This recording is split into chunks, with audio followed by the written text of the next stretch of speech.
You're watching New York One News all morning.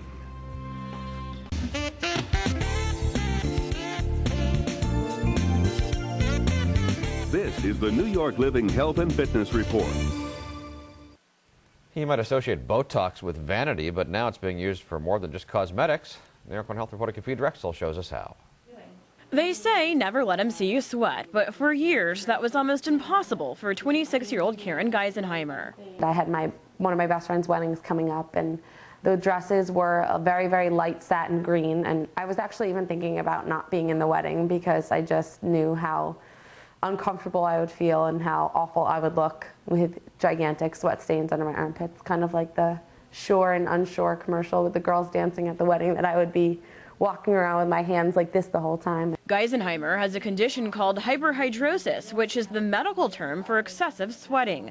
In addition to underarms, it can happen on the hands, feet, and even on the face, no matter what the temperature is. When you think about the areas that are sweating, like the hands and the underarms and even the forehead, these are not areas that you sweat to control temperature. So it's not about temperature control and about heat. This is really has to do with a connection with the brain to the sweat glands in those areas. Treatments include everything from prescription antiperspirants and oral medications to even surgery. But patients like Geisenheimer say those options can be irritating or cause other side effects like dry eyes and mouth. Surgery helps, but even after that, many patients report starting to sweat in other spots. So now more patients are turning to Botox injections, yes, Botox, to curb overactive sweat glands. We know exactly how Botox works, down to the molecule. And we know that the areas that sweat use that same pathway to push the sweat out of the glands. And by blocking that with Botox, we actually help stop the sweating without any damage to the structures behind it, without any damage to your body. The treatments last for about 6 months or longer before it's time for more injections.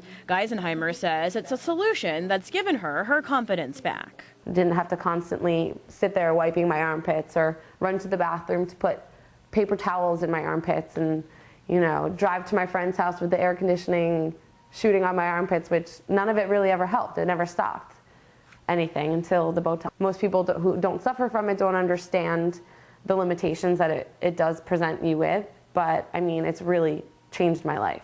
In Manhattan, Kafid Drexel, New York One.